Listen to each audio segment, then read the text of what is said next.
شايفين الماسك الجامد جدا اللي على بشرتي ده؟ مكوناته موجوده في اي بيت. عاوزه اقول لكم ان هو بيعمل ترطيب وبيعمل نضاره، حوار للبشره، بيقتل البكتيريا، بيعمل تفتيح للبشره.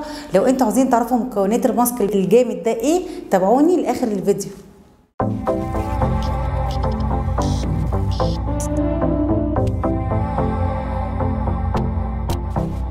الماسك اللي هنعمله مع بعض النهارده مكوناته كلها موجوده في البيت. بيعمل ايه بقى الماسك ده؟ بيعمل اول حاجه تطهير للبشره، بيعمل نضاره، بيعمل تفتيح، بيهدي البشره خالص لو فيها احمرار، بيمنع كمان او بيقلل من البكتيريا اللي بتكون في الوش وبتكون سبب من اسباب طلوع الحبوب.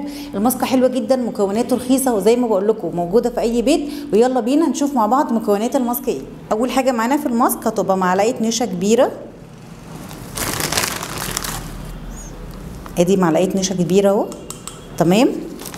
وكمان معلقه حليب بودره. طبعا انتوا عارفين الحليب بالبودره بيكون تحفه في الماسكات بتاعه البشره. معانا كمان معلقه كبيره من الزبادي. الزبادي بقى تحفه للبشره يا بنات، وبيرطب البشره كويس جدا وبيفتح وبيدي نضاره وبيطري البشره، كل حاجه حلوه الزبادي بيعملها.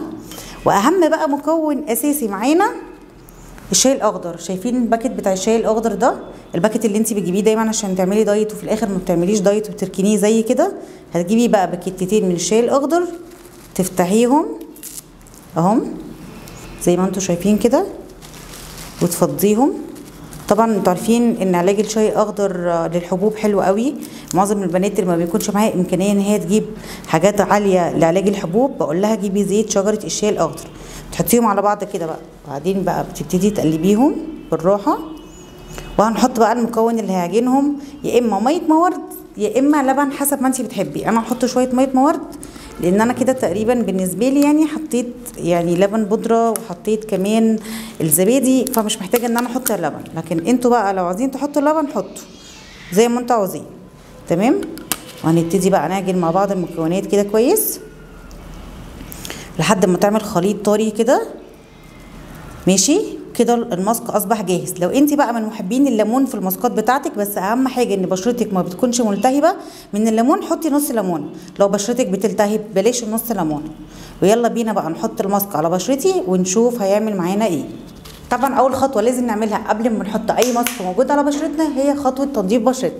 لازم نتاكد ان بشرتنا نظيفه خالص ما فيهاش اي حاجه علشان البشره تستفاد من الماسك اللي احنا هنحطه، تمام. طبعا انتوا عارفين ان انا بشرتي دايما نظيفه ودايما نضره، فمش عاوزه اوريكم اللي طلع في القطن.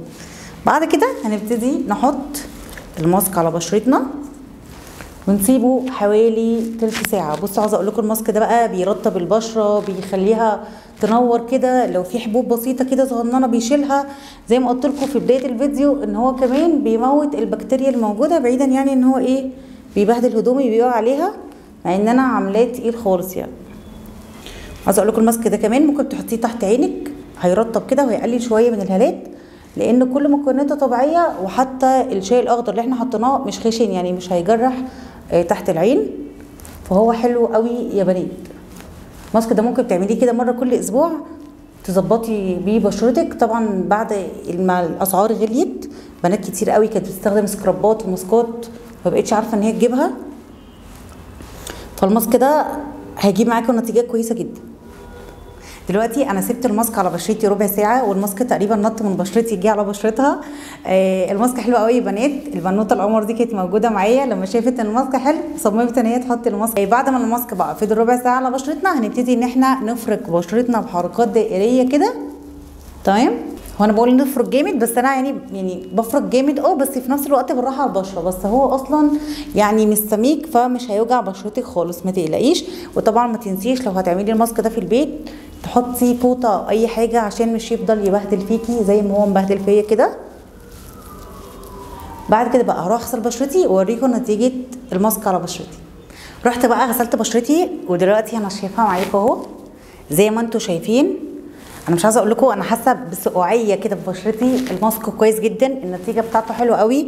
الماسك ده حلو لو انت حاسه ان بشرتك ما فيهاش نضاره، بشرتك محتاجه ترطيب، حلو جدا ومكوناته كلها كويسه زي ما انتم شايفين اهو. وطبعا ما تنسوش ان اي ماسك اللي احنا بنعمله لازم بعديها على طول نحط مرطب. انا هحط السيرم بتاع الهيالورونيك اسيد، انت لو عندك مرطب عادي حطيه، لو عندك السيرم ده حطيه، هيدي افكت حلو قوي، وهتحسي كده ان بشرتك عملت ريفرش من اول وجديد، زي ما انا بشرتي دلوقتي عملت ريفرش، وحاسه كده بنتيجه حلوه قوي. وهنوزع ورا السيرم زي ما انتم شايفين. دي بقى بشرتي بعد الماسك. طبعا انتوا كنتوا شايفين بشرتي في بدايه الفيديو كان شكلها مرهق ازاي، وما كانش فيها كده ترطيب كويس. يا رب يكون فيديو النهارده عجبكم. جربوا الماسك ده، ولو جربتوه نزلي له في الكومنتات وقولوا لي الماسك عمل معاكم ايه. ما تنسوش الماسك ده بيتعمل مره واحده كل اسبوع. لو الفيديو عجبكم ما تنسوش تعملوا لايك للفيديو وتعملوا شير علشان اكبر عدد من البنات يستفادوا من الفيديو. مع السلامه.